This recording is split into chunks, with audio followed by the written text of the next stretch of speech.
Assalamualaikum warahmatullahi wabarakatuh. Perkenalkan, nama saya Runa Raditya Rizky Hidayat dari kelompok Data Basis Rian. Pada kesempatan kali ini, kami akan mempresentasikan hasil tugas besar analisis deret waktu mengenai forecasting harga saham Roblox. Nah, sebelumnya, akan saya perkenalkan anggota dari kelompok kami. Yang pertama ada Fatar Bintang Ramadan, kemudian saya sendiri Runa Raditya Rizky, kemudian yang terakhir adalah Dwi Bagus Rian Wijaya Kusuma. Nah, langsung saja kita masuk ke bagian pertama, yaitu visualisasi data. Nah, bisa dilihat bahwa visualisasi data awal untuk data saham Roblox ini terlihat banyak tren naik turun yang secara ekstrim dan bisa dibilang bahwa ini mengindikasikan bahwa data belum stasioner. Nah, eh, untuk itu kita akan coba masuk ke uji kestasioneran min dan variansi, di mana eh, kita akan menggunakan uji ADF yang mana hasil nilai p-value didapat sebesar 0,4249. Nah, nilai ini lebih besar dari 0,05, yaitu kesimpulannya data belum stasioner terhadap min. Nah, kemudian kita cek kestasioneran variansi menggunakan metode Box-Cox. Nah, di sini kami menemukan bahwa nilai lambda optimal sebesar minus 0,41. Nah, karena nilainya jauh dari angka 1, ini mengkonfirmasi bahwa variansi data juga tidak stabil. Nah, maka solusinya adalah data harus ditransformasi sesuai pangkat, sesuai lambda yang tadi, dan dilakukan differencing agar bisa diolah. Nah, selanjutnya, setelah kami melakukan perbaikan, yaitu dengan menggunakan transformasi Box-Cox dan differencing sebanyak 1 kali, inilah hasilnya. Nah, data sudah bisa dilihat tidak ada lagi tren naik turun yang ekstrim seperti yang tadi. Nah, sudah bisa dipastikan bahwa data ini sudah stasioner dan bisa kita lanjutkan ke pemodelan ARIMA dan yang kemudian dan selanjutnya akan kita coba untuk melihat ACF dan PACF-nya yang akan dijelaskan oleh teman saya yaitu Dwi Bagus Rian. Silakan. Oke, selanjutnya setelah datanya stasioner, selanjutnya kita akan mengidentifikasi model menggunakan plot ACF dan PACF, di mana ACF itu di sini untuk menentukan order key-nya dan PACF itu untuk menentukan order P-nya.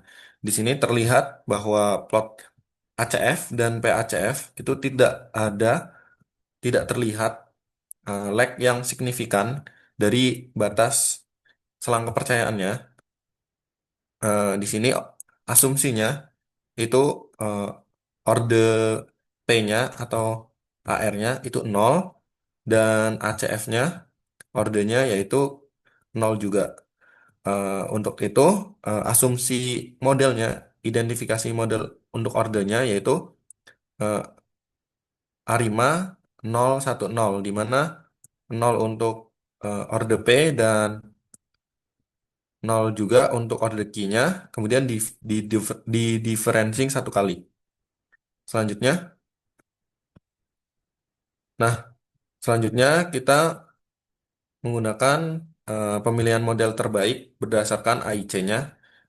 Di sini kita dapatkan kandidatnya yang pertama itu Arima 010 tadi, dan kita bandingkan dengan 4 kandidat lainnya, di mana yang Arima ini 1010 itu kita coba menggunakan jika ada AR-nya, jika ada MA-nya, kemudian eh, dan dan selanjutnya kita tentukan bahwa di sini didapatkan bahwa AIC yang paling minimal yaitu sesuai asumsi tadi yaitu ARIMA 010.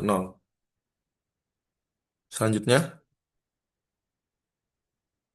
nah di sini selanjutnya kita estimasi parameternya menggunakan metode maksimum likelihood. Nah, di sini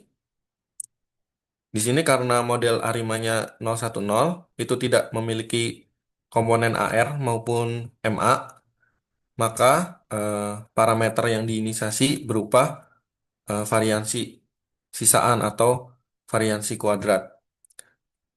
Dari hasil estimasi ini didapatkan p-value-nya yaitu sebesar 0 atau lebih kecil dari tingkat signifikannya yaitu 0,05. Sehingga parameter variansi kuadrat dinyatakan secara statistik.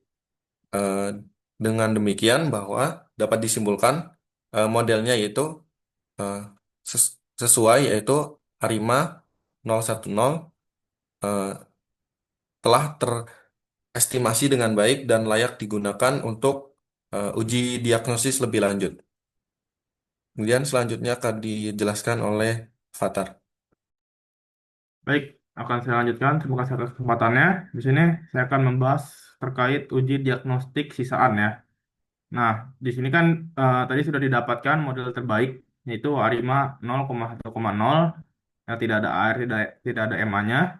Nah, di sini kita harus memastikan apakah sisaan atau error dari model ini sudah memenuhi syarat white noise atau acak sempurna. Nah, di sini ada 4 plot. Yang pertama itu ada di grafik kiri atas ya, standar residual for Y. Nah, di sini garis birunya ini menunjukkan fluktuasi sisaan di sekitar angka 0. Bisa kita lihat polanya cukup acak dan tidak membentuk tren tertentu. Nah, ini pertanda awal yang baik juga ya. Yang kedua itu ada, dan yang paling penting ya, ada korelogram. Nah, di paling bawah kanan, grafik ACF dari sisaan ini menunjukkan bahwa tidak ada satupun garis biru yang keluar dari arsir biru muda. Fakta signifikannya ya. Nah, ini berarti tidak ada autokorelasi yang tertinggal. Berdasarkan uji L-Jungbox yang kami lampirkan di laporan, p-value yang didapat adalah 1,0 karena nilainya jauh di atas 0,05. Di sini bisa disimpulkan bahwa sisaan sudah benar-benar acak atau pure white noise. Model sudah mengambil semua informasi pola waktu yang ada. Tapi juga ada catatan ya pada eh, plot normal Q eh, sampai Q yang kiri bawah dan histogram kanan atas. Titik-titik data menyimpang di bagian ujung tiles ya, dan histogramnya agak runcing. Ini dikonfirmasi oleh uji Shapiro-Wilk di mana p-value-nya itu lebih kecil daripada 0,05, yang artinya sisaan tidak berdistribusi normal. Namun ya, dalam analisis finansial time series seperti harga saham kita ini, harga saham Roblox, hal ini sangat wajar terjadi karena adanya fenomena flat tail atau kejadian ekstrim pasar. Jadi meskipun tidak normal sempurna, model ini tetap valid digunakan karena asumsi terpenting yaitu tidak ada autokorelasi sudah terpenuhi. Boleh next slide. Ya, selanjutnya membahas terkait forecasting ya atau peramalan. Ya, di sini kita menggunakan dari eh, last 100 days ya. Nah, kenapa garis prediksinya itu lurus mendatar, garis merah putus-putus ya? Ini adalah karakteristik alami dari model ARIMA 0,1,0 atau random walk. Karena tidak ada komponen AR, ya, AR itu masa lalu dan MA, error masa lalu, model memprediksi bahwa harga terbaik untuk esok hari adalah harga hari ini. Atau mungkin bisa disebut YT sama dengan YT-1. Nah, model ini bersikap konservatif dan tidak berspekulasi akan naik atau turun tanpa bukti statistik yang kuat. Selanjutnya ada di yang merah muda ya, area merah muda yang bentuk corong. Ini menunjukkan bahwa semakin jauh prediksi ke masa depan, maka semakin tidak pasti ya akan benar atau tidaknya. Tapi untuk kabar baiknya ya, di sini ada garis hijau yang data aktual ya, sebagian besar masih bergerak di dalam area merah muda. Artinya model yang kami buat berhasil menangkap range pergerakan harga saham dengan cukup baik meskipun tidak menebak arah trennya secara spesifik. Kemudian ada akurasinya RMSE didapat 5,4719 ya, atau bisa disebut gampangnya 5,47 US dollar. Nah, mengingat harga Roblox itu sekitaran 30 sampai 40 USD, nah error sekitar 5 dolar ini masih cukup bisa diterima ya untuk pergerakan pasar yang sangat fluktuatif. Boleh next slide. Ya, mungkin sebagai penutup ya, kesimpulannya juga seperti tadi sudah disebutkan oleh rekan-rekan saya ya, data awal tidak stasioner, karena ya namanya harga saham Roblox ya, harga saham itu memiliki volatilitas yang tinggi dan tidak stasioner. Dan model terbaik yang kami dapat itu tadi berdasarkan kriteria AIC terkecil ya di minus 3526,61 dan pola ACF dan pola ACF atau PACF model terbaiknya adalah ARIMA 0,1,0.